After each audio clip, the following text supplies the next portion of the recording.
আপনার মনে অনেক সমস্যা, আপনি ব্যথা, কেউ বিবাহ বিচ্ছেদের ব্যথা, কারোর লোনের ব্যথা, কারোর বিভিন্ন রকম ব্যথা, কারোর গাঁটের ব্যথা, কারোর বয়সের ব্যথা, সব ব্যথার থেকে নিস্তার পেতে চান, ইন্ডিয়ান রেলওয়েতে উঠে যান। একবার টিকিট কাটবেন পয়সা দিয়ে, জীবনে আর টিকিট কাটতে হবে না। Insurance free.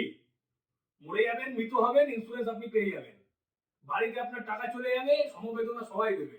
দু চারটে রাজনৈতিক পোস্ট হবে, এ ওকে কাদা ছিটাবে, ও ওকে কাদা ছিটাবে, সমস্যার সমাধান কেউ খুঁজবে না। আবার হোক, আবার হবে, তারপরে গিয়ে আপনার সমাধান খোঁজার চেষ্টা করা হবে, তাতেও সমাধান হবে না।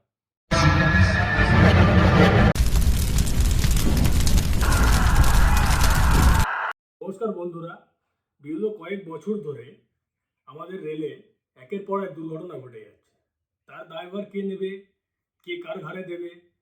প্রশাসনের দোষ নাকি আপনার কন্ট্রোলারের দোষ, যারা কন্ট্রোল করছে সেই হোল সিস্টেমটাকে, না রেলমন্ত্রী পেরে উঠছেন না?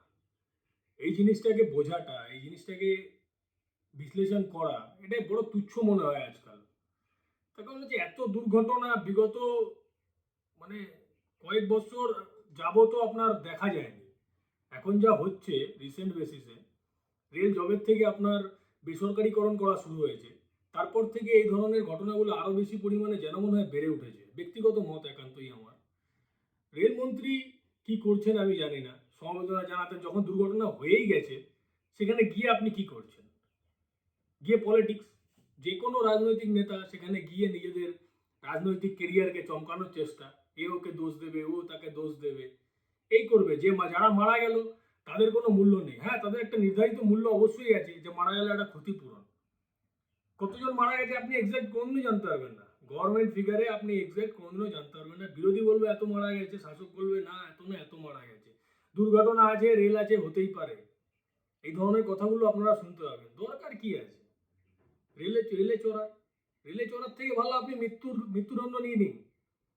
বাড়িতে থাকবেন কেন? মরতে ইচ্ছা হচ্ছে, শরীর ভালো লাগছে না, পেরে উঠছেন না সমাজের সাথে, চলে যান, রেলের একটা টিকিট কেটে নিন, সস্তায় চলে যাবেন উপরে। যারা নিরাপত্তা দেওয়ার কথা বলছে তারাই যদি নিরাপত্তা না দিতে পারে, আর আপনি পয়সা দিয়ে মরতে যাচ্ছেন, এটাও ভেবে দেখবেন। বর্তমান পরিস্থিতিতে যা অবস্থা, ইমিডিয়েট বেসিসে রেলমন্ত্রীর পদত্যাগ করা উচিত, বা নিজের জায়গা থেকে সরে গিয়ে অন্য কোনো মন্ত্রক সামলানো উচিত। কারণ অন্যান্য নেতারা আপনাদের দলেরই, যারা ভালোভাবে নিজেদের প্রশাসনিক দায়িত্বগুলোকে পালন করতে পারছেন, আর আপনি বারবার বিফল হচ্ছেন।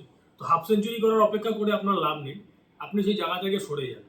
বিগত অনেক রাজ্যে অনেক ধরনের ঘটনা ঘটেছে, কিভাবে ড্যামেজটাকে হ্যান্ডেল করবেন তারা, এটা আমরা দেখতে পেয়েছি অনেকের ক্ষেত্রেই।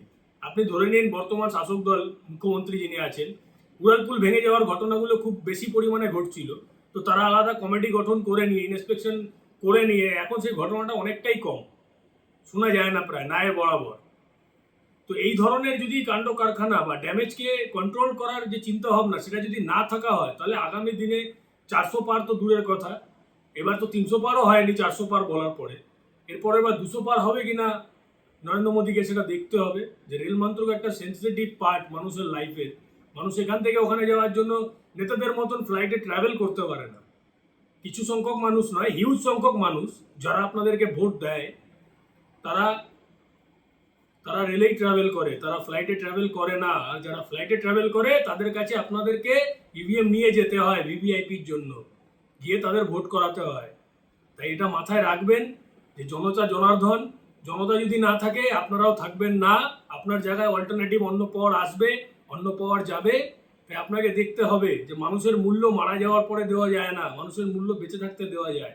আজকে একটা মিনিস্টার যদি এই রেল লাইন দিয়ে যেতেন, তাহলে পরের পর ইন্সপেকশন করে করে রেল লাইনকে খুঁটিয়ে খুঁটিয়ে দেখা হতো কোথায় মরিচিকা পড়া আছে।